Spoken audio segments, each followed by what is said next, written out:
Yeah, I was trying to, just thinking, right, just finish off the game, and score was very hit and miss again, same as sort of the Jeff Raiders 1 game. I don't know whether the break for Christmas helped us really. There's a lot of pressure on that game. Looking at the rankings, I think that made me jump him in the rankings by a smidgen, you know. And whether that was on our minds, I don't know, but just happy to get over the line really. You're a player who looks at things like that then. You look at permutations, you look at rankings, you look at where people could be at the end of this tournament, obviously yourself. Yeah, I mean, I try not to, but, you know, it's right there in front of your face, and I think it's not helped me when it's come to qualifying for the match play and stuff like that. I missed out by, I don't know what it was this year, absolutely gutting, but yeah, it's just one of those things. I don't think the break for Christmas helped either of us. If you look at how Kim played in his first 2 games, he played absolutely fantastic, and I was thinking, I'm going to have to play really well to beat him here, and you know, that was sort of an average performance, and I just managed to sneak over the line. The fact that you've reached the last 16 of the Winmau World Championship for the second time, but without really hitting top gear, can that be viewed as a good thing? Yeah, I mean, there's definitely more to come. I'm hitting everything backstage, but then all of a sudden I get to the stage and, you know, it's very hit and miss. I think my scoring in my first game was really good. And then my finish in my second game was good. And I was thinking to myself, you know, if you can put those 2 together, who knows what you can do, you know, but you just got to take the chances that you're given, and, you know, Kim gave me a lot of chances there. He missed a lot of doubles.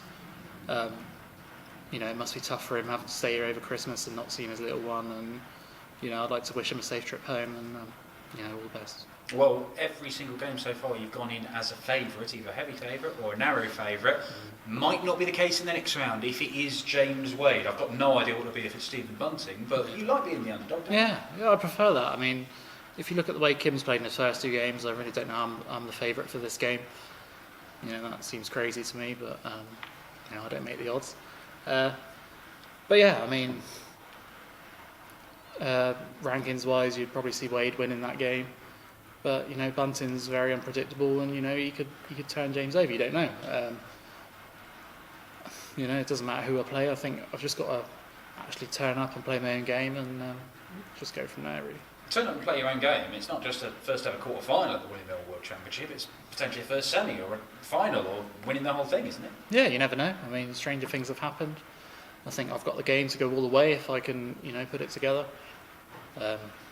Just don't know why it's not really happening at the moment. But, you know, you can't do anything else other than win, you know. You'd rather be in this tournament now playing rubbish or, you know, average, rather than, you know, being on a plane home or driving home. So, you know, that's all you can do. Oh, well done, you're winning. Cheers, Al. All the best. Ryan, congratulations. You talked about the Christmas break there. Did it feel like a brand new tournament starting over again when you arrived today? Yeah, I think you'd prefer to sort of have maybe a day off and play again. My last game was on the 20th, I believe, against Jeffrey. So, you know, I've had a week off, pretty much. You know, I've enjoyed that with my kids, and, you know, I had a great Christmas. Can't say I enjoyed waking up at 6 o'clock yesterday morning to drive back, you know, but, you know, you got to take the rough with the smooth, and, you know, there's thousands of people that would, you know, tear their right arm off to be in my position and still be in the tournament over Christmas. And, yeah, I mean, you know, who knows what I can do if I actually put my game together all in one, you know, all at once. Do you think that was a huge benefit to you going home for Christmas, that mindset, the fact you got to get away from here when other players didn't? Yeah, I think, yeah, perhaps messed with Kim's head a little bit, because if you look at how he played in his first 2 games, you know, he was really good. And I was thinking, you know, I'm going to have to actually turn up here to win. But that was just one of those dodgy games, you know, where he let me off loads and I was sort of letting him in a couple legs, and, you know, a real scrappy game. But, you know, over the last couple of months, those scrappy games I've been on the wrong end of, you know, where perhaps, you know, I could have won. But, you know, there's no better place to, you know, be winning those games, you know, than here. So, you know, I'll take it. You know, there's nothing more you can do than win. And just, you know, I just look forward to the next game. The way 2020's gone, we've seen numerous new winners of tournaments. Do you get the feeling that it could be going to happen again here at Ali Pali on the biggest stage of them all? Yeah, I mean, you never know. I think the strength and depth in the PDC now is the best it's ever been. I think if you just look at the last 3 or 4 tournament winners, I mean, Jose de Souza winning as a Grand Slam, he played fantastic. And to people that perhaps don't watch the game and follow it on the Pro Tour and stuff like that, seen that as a surprise, but that was no surprise to me at all. You think he played in the winter, was it the Winter Series, where he reached 2 finals and a semi-final. That takes some doing on the Pro Tour, because they're very tough to make the latter stages of, and that was no surprise to me.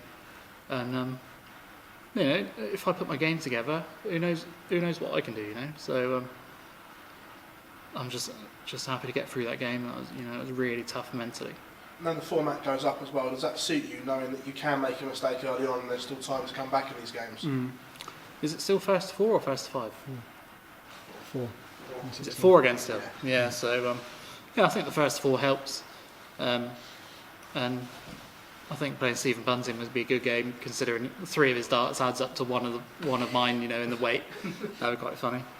But you can't count James Wade out. His finishing's fantastic and he's so solid, very hard to beat, and that'll be a tough game for both of them. Right, congratulations. Cheers, mate. Thank you.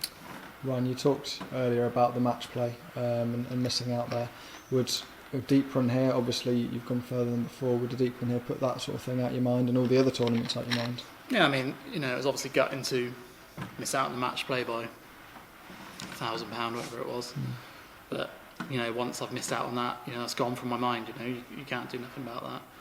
And obviously, with the prize money being so top heavy in this tournament, this is a place where you want to do well. And lucky enough, in the last couple of years, I've been able to do well, and this year as well.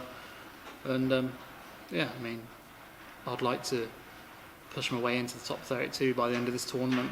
Obviously, I need to win my next game to do that, I imagine. But it's not the end of the world if not. I think I've definitely got the game to do that going into next season. And I think majors wise, I've not done myself justice at all this season. I think that first round loss to Danny Noppert in the Grand Prix, and I lost to Callum Ridds at the Players Champs and stuff like that. I think just look back at certain moments in games and think I've missed my opportunity, and it's kind of come around in a full circle where Kim missed a lot of chances against me here, and this is the best place where you can get a bit of luck, so you can't do nothing else. And you talk about breaking into that top 32, that does a lot of favours for yourself in terms of qualifying for those tournaments, doesn't it? It takes a little bit of pressure off. Yeah, a little bit of pressure off. Like I said in the past, I think for this tournament, I think playing sort of a prelim game gives you that advantage where you've had that game on stage already and you play a seed and they come in a little bit cold. But I think the top 32 will obviously take that, and who knows where I can get to. Oh, brilliant. Cheers, mate. Thank you. Right, you were saying about going home over Christmas. Do you think that will help you in the long run as the tournament goes on, considering for most players they had to stay over Christmas? Yeah, I think I've been able to go home and spend some time with my kids. Watch them, watching them open their presents. Is what everyone wants to do. So I feel sorry for people that were stuck here. But yeah, I mean, I can't wait for my next game now. I don't know whether I'm playing tomorrow night or I've got a day off, I'm not sure, but I'll be ready to go for my next game for sure. Are you glad to have that repetition of game by game instead of having that break? Yeah, I think it's better to play sort of maybe have a day off and then play rather than have, obviously Peter Wright's had God knows how many days off, so you don't know how he's going to perform when he comes back, but he's obviously world champion and world class, so that may not affect him as much, but I prefer to sort of play day after day after day. I feel like when I play like that, I sort of get better and better, whereas today it felt more like you're just starting again, so I think I'll play better in my next game than I did today for sure. Cheers, Ron. Cheers, mate. Thank you.